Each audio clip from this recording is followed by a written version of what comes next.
মরক্কোর বিপক্ষে ১-১ গোলের ড্র, হাইতির বিপক্ষে ৩-০ গোলের জয়ের পরেও ব্রাজিলের রাউন্ড অফ 32 নিশ্চিত হয়নি। এবারের বিশ্বকাপে তাই গ্রুপ পর্বে নিজেদের শেষ ম্যাচে স্কটল্যান্ডের বিপক্ষে মাঠে নামছে ৫ বারের বিশ্ব চ্যাম্পিয়ন ব্রাজিল। ম্যাচটি অনুষ্ঠিত হবে সৌদি আরব আজ দিবাগত রাত ১টা এবং বাংলাদেশ সময় আগামীকাল ভোর ৪টায়। স্কটল্যান্ডের বিপক্ষে ব্রাজিলের এই ম্যাচটি অত্যন্ত গুরুত্বপূর্ণ রাউন্ড অফ 32-তে যাওয়ার ক্ষেত্রে। আর এই ম্যাচে দর্শকদেরও অনেক বেশি আগ্রহ রয়েছে। তবে সব মিলিয়ে পরিসংখ্যান, অতীত, ইতিহাস সবকিছুই যেন ছেড়েছে ওদের পক্ষে। এখনো পর্যন্ত স্কটল্যান্ডের বিপক্ষে ১০ বার মুখোমুখি হয়েছে ব্রাজিল, যার মধ্যে ৮টাতে জয়লাভ করেছে, ২টা ম্যাচ ড্র হয়েছে। অর্থাৎ ব্রাজিলের বিপক্ষে স্কটল্যান্ড এখনো পর্যন্ত কোনো জয়ের দেখা পায়নি। সবশেষ এই দুই দলের যে দেখাটা হয়েছে সেটা ২০১১ সালে। সেই ম্যাচে ব্রাজিল ২-০ গোলে পরাজিত করেছিল স্কটল্যান্ডকে। ইন্টারেস্টিং বিষয় হচ্ছে এই ১০ ম্যাচে ব্রাজিল স্কটল্যান্ডের বিপক্ষে গোল করেছে ১৬টি, স্কটল্যান্ড ব্রাজিলকে গোল করেছে ৩টি। গোল ব্যবধানেও কিন্তু ব্রাজিল অনেকটাই এগিয়ে। পরিসংখ্যান এবং অতীত, ইতিহাস, শক্তিমত্তা সব মিলিয়ে ব্রাজিল স্কটল্যান্ডের তুলনায় অনেক বেশি শক্তিশালী। স্কটল্যান্ড এবারের আসরের প্রথম ম্যাচটা জয় দিয়ে শুরু করেছে। তারা হাইতির বিপক্ষে ১-০ ব্যবধানে জিতেছিল। তবে দ্বিতীয় ম্যাচে মরক্কোর বিপক্ষে আবার ১-০ ব্যবধানে পরাজিত হয়েছে।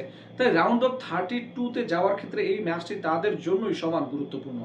স্কটল্যান্ডের চাইতে শক্তিমত্তায় ব্রাজিল এগিয়ে থাকলেও কোনোভাবেই হালকা করে দেখার সুযোগ নেই স্কটল্যান্ডকে। কেননা বিশ্বকাপে যে কোনো ছোট দলই চমক দেখাতে পারে। এবারের বিশ্বকাপে আমরা যেমন কেপ ভার্দেকে দেখেছি, দুর্দান্ত ফুটবল তারা খেলেছে, চমকে দিয়েছে। তারা উরুগুয়ের বিপক্ষে ড্র করেছে, তারা স্পেনকে রুখে দিয়েছে। সব মিলিয়ে বলা যায় ছোট ছোট বেশ কিছু দল যারা বড় দলের বিপক্ষে দুর্দান্ত ফুটবল খেলে। এবং ইংল্যান্ডের বিপক্ষে আমরা ঘানাকে দেখেছি ০-০ ব্যবধানে ইংল্যান্ডকে রুখে দিয়েছে। তাই স্কটল্যান্ডেরও সেই সুযোগটা রয়েছে তারা ব্রাজিলকে রুখে দেওয়ার কিংবা ব্রাজিলকে পরাজিত করার। তবে সব মিলিয়ে ব্রাজিল চাইবে এই ম্যাচটা যে কোনোভাবেই জয়লাভ করতে। এই ম্যাচে ব্রাজিলের সবচেয়ে আক্রমণ ভাগের অন্যতম সেরা প্লেয়ার রাফিনিয়া তিনি থাকছেন না কেন। সবশেষ ম্যাচে হাইতির বিপক্ষে তিনি হার্ভেস্টনের ইনজুরির কারণে মাঠ থেকে উঠে গিয়েছিলেন। তার পরিবর্তে ম্যাচের বাকিটা সময় আমরা রায়ানকে দেখেছি, সেই পজিশনে খেলেছেন। তবে এই ম্যাচে হয়তো শুরুর একাদশে লুইস এনরিককে দেখা যেতে পারে। লুইস হেনরিক হয়তো শুরু করবেন, অথবা রায়ানকে দিয়েও শুরু করা যেতে পারে। তবে সবচেয়ে আনন্দের বিষয় হচ্ছে এই ম্যাচে ব্রাজিলের স্কোয়াডে কামব্যাক করতে যাচ্ছেন নেইমার সান্তোস জুনিয়র।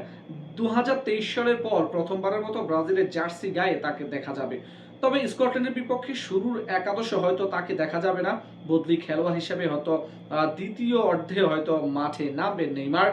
আর বাকি যারা সবশেষ ম্যাচের একাদশে ছিলেন তারাই সেক্ষেত্রে থাকতে পারেন, যেখানে গোলরক্ষক অ্যালিসন বেকার, দুই সেন্টার ব্যাক মার্কুইনেস এবং গ্যাব্রিয়েল মাগলাহেস থাকবেন, দুই ফুল ব্যাক দানিলো এবং ডগলাস সান্তোস। শেষ ম্যাচে দানিলো দুর্দান্ত সেভ করেছেন। ডগলাস সান্তোসও এর আগের ম্যাচে ভালো খেলেছেন, সুতরাং এই ম্যাচে শুরুর একাদশে তারা থাকবেন। মিডফিল্ডারদের মধ্যে যথারীতি থাকছেন কাসমিরো, বুনো গুইমারেজ, সাথে লুকাস পাকুয়েতা থাকবেন।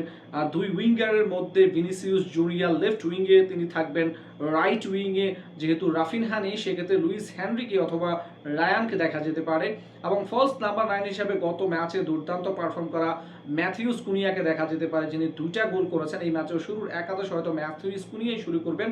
তবে সেকেন্ড অর্ধে অর্থাৎ ম্যাচের দ্বিতীয়ার্ধে হয়তো আমরা নেইমারকে দেখতে পাবো সেই পজিশনে। ফলস নাম্বার 9-এ হয়তো নেইমার খেলবেন, কিংবা রাফিনিয়ার যে জায়গায় সেই জায়গায় হয়তো নেইমার প্লেমেকিং রোলে হয়তো নেইমার খেলবেন। সব মিলিয়ে ব্রাজিল এই ম্যাচে কেমন করতে পারে, ব্রাজিলের ম্যাচটার ফলাফল কেমন হতে পারে, কত শূন্য গোলের ব্যবধানে ব্রাজিল জয়লাভ করতে পারে, নাকি স্কটল্যান্ড ঘানার মতো ইংল্যান্ডকে যেভাবে রুখে দিয়েছে স্কটল্যান্ড সেভাবে ব্রাজিলকে রুখে দেবে, কমেন্ট করে জানাতে পারেন আপনার মতামত। তবে স্বাভাবিকভাবে আমার প্রেডিকশন অন্তত এই ম্যাচে ব্রাজিল ২-০ ব্যবধানে জয়লাভ করবে।